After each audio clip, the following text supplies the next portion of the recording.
কই গো তোমরা কেমন আছো? আজকে একটু আলাদা করে ইন্ট্রোটা দিলাম না। অ্যাকচুয়ালি আগের ভিডিওটাতে আমার ইন্ট্রোই দেওয়া হয়নি, আমি ভুলে গেছি ইন্ট্রো দিতে। প্লিজ তোমরা কিছু মনে করো না, আমি জানি তোমরা এমনিতেও মনে করবে না, ঠিক আছে? আমি স্পেশালি বলছি মন্দিরে দিই আমার ভয়েসটা কি সত্যি আজকেও একটু বেশি হয়ে গেছে না মোটামুটি ঠিক আছে? তুমি প্লিজ একটু কমেন্ট করে জানাবে।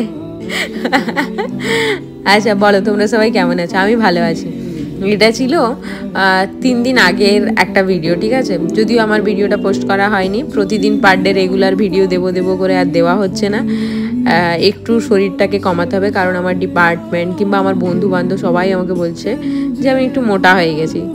শুধু একজনই আমাকে বলে যে না তুই মোটা হোসনি, তুই যেরকমই আছিস ভালো আছিস, সেটা হচ্ছে শিল্পা। কিন্তু আমার নিজেকে নিজে মনে হয় যে আমি জামা কাপড় পরলে নর্মালি আমি যদি জিন্স পরি তাও ঠিকঠাক আছে, বাট যদি একটা কোনো ক্রপ টপ পরি তো আমার একটু মনে হয় যেন একটু আমার পেটটা বেরিয়ে গেছে, এরকম একটা আমার ফিল হয়। ইভেন আমার বেরিয়েও যায়, আমার নিজেও বুঝতে পারি। তো তাই জন্য একটু ওয়ার্কআউট করতেই হয়। মানে আমি জিমে যাই না যদিও, বাট হ্যাঁ রুমের মধ্যে করি। এবার তোমরা হয়তো বলবে হোস্টেলের মধ্যে থেকে তুমি কি করে মেনটেন করো নিজেকে, বা কি করে তুমি করো এক্সারসাইজ, কেউ কিছু বলে না। হ্যাঁ আমি হোস্টেলের মধ্যে থাকি, বাট এক্সারসাইজ করি এমন একটা জায়গাতে যেখানে আমি চাই না কারোর অসুবিধা হোক বা কেউ অসুবিধা পাক, আমি এরকম কোনো কিছু চাই না। ওই জন্য আমি রুমের মধ্যে কোনো দিন ভিডিও বানানোর চেষ্টা করিনি, কারণ রুমে সবাই থাকে, সবাই দেখতে পাবে। তো সেই জন্য আমি ওপরে চলে এসেছিলাম। এটা ছিল মর্নিংয়ে 6:30টার দিক করে ভিডিওটা, 6টা 6:30। আমার মর্নিংয়ে অ্যাকচুয়ালি আমি কোনো দিন মর্নিংয়ে 6টা 6:30টায় উঠি না। সেই দিন আমার কী যে হয়েছিল, ভোর 4টার সময় ঘুম ভেঙে গিয়েছিল। তো ভোর 4টার সময় যখন ঘুম ভেঙে যায় তখন আমি ভাবলাম যে বেকার কেন আর ঘুমোবো, তো উঠে পড়ে আমি তাই এক্সারসাইজ করে।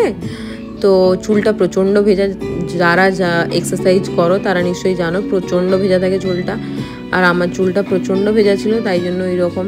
আর চুলটা রীতিমতো আমার প্রচণ্ড পড়ছে, সে বলার বাইরে। যদি কারোর কোনো কিছু একটু কেয়ার থাকে চুলের জন্য, প্লিজ আমাকে একটু কমেন্ট করে জানিও যে চুলে কি মাখলে আমার চুল পড়াটা কমবে বা কি খেলে কমবে। দয়া করিও আয়ুর্বেদিক কিছু জিনিস বলো না, কারণ আমার নিজের চোখে দেখা নয়, নিজের কানে শোনা আমাদেরই একজন পেশেন্ট যে আয়ুর্বেদিক খেয়ে দিয়ে লিভার ফিভার খারাপ করে ফেলেছিল। তো সেই জন্য আমি চাই না এমন কিছু হোক। তো আমি দেখাচ্ছিলাম আমার বাইরের দৃশ্যটা মর্নিংয়ে, খুবই সুন্দর লাগছিল। তোমরাও যদি মর্নিংয়ে কেউ সকালবেলা ওঠো তো আমি বলবো যে কেউ একজন ছাদে গিয়ে দেখো, একজন নয় প্রায় সবাই ছাদে গিয়ে দেখো, খুব সুন্দর লাগবে, খুবই সুন্দর। আর একটু বেশ ঠান্ডা ঠান্ডা পড়ে গিয়েছিলো, ওয়েদারটা খুব ভালো ছিল, আমার খুব ভালো লাগছিলো। আর চাঁদটা জানো তো এখনও পর্যন্ত উঁকি দিচ্ছিল সকালের আকাশে। চাঁদ আর সূর্যের এই ভালোবাসা কোনো দিন, যাই হোক ওসব ছাড়ো। তোমরা বলো তোমরা কোথা থেকে আমার ভিডিওটা দেখছো, প্লিজ কমেন্ট করে জানিও। আর সবাই ভালো আছো তো? সবাই মর্নিংয়ে কী করো আমাকে একটু কমেন্ট করে জানিও তো। আর তোমরা কি ভিডিও দেখতে চাও, কোন ভিডিও ভালোবাসছো, প্লিজ একটু কমেন্ট করে জানাবে যে আমি তো এই ভিডিও দেখতে চাই। আমি কোথাও খেতে গেলে সেই ভিডিও আমি এরপর থেকে দেব, বা কোথাও ঘুরতে গেলে। তো আজকের জন্য এইটুকু, টাটা।